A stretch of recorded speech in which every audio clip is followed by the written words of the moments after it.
माननीय सभामुख महोदय, यदि कुनै माननीय मन्त्रीजीमाथि प्रश्न उठ्यो, यदि राज्यको कुनै सक्षम निकायले अनुसन्धान गर्नु पर्यो भने त्यस्ता माननीय मन्त्रीजी मन्त्रीको पदमा रहन पाउनुहुन्न।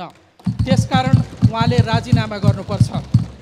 यी शब्दहरू मेरा होइनन् सभामुख महोदय, यो त यही सम्मानित सदनमा 2080 चैत 3 गते मङ्गलबारका दिन प्रतिपक्षी दलको नेताको हैसियतले वर्तमान गृहमन्त्रीज्यूले व्यक्त गर्नुभएको नैतिकताको मापदण्ड हो। सभामुख महोदय, आज यहाँ उहाँले कोरेको त्यही लक्ष्मण रेखा, उहाँले स्थापित गरेको त्यही नैतिक धरातलमाथि गम्भीर प्रश्न खडा भएको छ। आज प्रश्न स्वयं गृहमन्त्रीज्यूमाथि उठेको छ कि उहाँले त्यति बेला प्रतिपादन गर्नुभएको सिद्धान्त आज उहाँलाई लागू हुन्छ कि हुँदैन, किनकि उहाँको गृह प्रशासनको नागमुनि त्रिभुवन अन्तर्राष्ट्रिय विमानस्थलमा भिजिट भिजाको नाममा निर्दोष नेपाली युवाहरूलाई लुटेर करोडौँको अवैध असुलीको र्याकेट चलिरहेको छ। अझै डरलाग्दो कुरा त के छ भने विभिन्न सञ्चार माध्यमहरूले गृहमन्त्रीज्यूकै सचिवालयको प्रत्यक्ष संलग्नता रहेको समाचार लगातार प्रकाशित गरिरहेका छन्। समाचारमा आएको तथ्याङ्क मान्ने हो भने पछिल्लो 8 महिनामा मात्रै धन्दै 4 अरबभन्दा बढीको लुट भएको छ। यत्रो ठुलो खेल कुनै राजनीतिक संरक्षण बिना सम्भव छ कि छैन? गृहमन्त्रीजीले पठाउनु भएको सहसचिव विवादित पृष्ठभूमिको हुनुहुँदो रहेछ, तर किन उहाँलाई अध्यागमनमा पठाइयो? के गृहमन्त्रीज्यूले थाहा नपाएर, स्वच्छ भएर, सक्षम भएर भनेर पठाउनु भयो कि यो उहाँको पनि स्वार्थ जोडिएको विषय हो? यसमा अनुसन्धान हुनुपर्छ। यसमा एक व्यक्ति मात्रै होइन सम्माननीय सभामुख महोदय, सम्माननीय माननीय गृहमन्त्रीज्यूकै सचिवालयमा रहेका कर्मचारीहरू पनि यही पृष्ठभूमिमा जोडिएको देखिन्छ।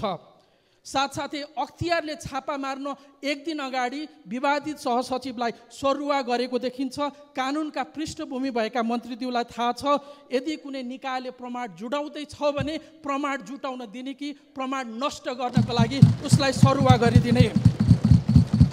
अब अनुसन्धान कर्मचारी माथि मात्रै होइन, गृहमन्त्रीमाथि पनि हुनुहुन्छ। यसमा प्राविधिक अनुसन्धान हुनुपर्छ, मोबाइलहरूमा र ल्यापटपहरूको परीक्षण हुनुपर्छ, तर त्यो परीक्षण गर्ने निकाय प्रहरीका मार्फतको विधि विज्ञान प्रयोगशाला हो। तर अहिलेको परिवेशमा के स्वच्छ अनुसन्धान होला, रोज स्वच्छ रिपोर्ट आउला त? हामीलाई प्रशस्त आशंकाहरू छन्।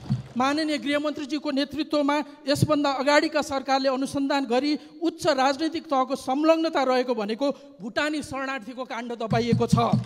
सहकारीको मुद्दामा रवि लामिछानेलाई 3-3 महिना हिरासतमा राखेर अनुसन्धान गर्यो, तर सत्ता पक्षका सांसदलाई प्रहरीको कार्यकक्षमा बोलाइ चिया खुवाएर पठाइएको छ। सम्माननीय सभामुख महोदय, अब हामी कसरी विश्वस्त हुने गृहमन्त्रीले निष्पक्ष छानबिन गर्नुहुन्छ भनेर? यो कुनै एक कर्मचारीले नागरिकता बनाउन गएको बेला नागरिकसँग घुस मागेको विषय होइन। यो त म्यान पावरदेखि एयरलाइनसम्म, कर्मचारीदेखि मन्त्रीज्यूसम्मको सचिवालय जोडिएको छ। प्रश्न मन्त्रीज्यूमाथि उठेको छ, अनुसन्धान हुनुपर्छ, राजीनामा आउनुपर्छ। तर हामी राजीनामा मात्रै माग्दै छैनौँ, सङ्गठित ढङ्गले गरिएको यो भ्रष्टाचारको निष्पक्ष अनुसन्धान हुनुपर्छ। सङ्गठित अपराध र सम्पत्ति शुद्धिकरणसँग जोडिएर हेर्ने गरी छानबिन गर्न एक उच्च स्तरीय छानबिन आयोग नबनेसम्म संसद चल्न सक्दैन। निर्दोष नेपालीहरूमाथिको अत्याचार हामी ठुलो हेरेर बस्न सक्दैनौँ। सम्मान्य सभामुख महोदय, हामी संसदलाई अगाडि बढाउन सक्दैनौँ। धन्यवाद।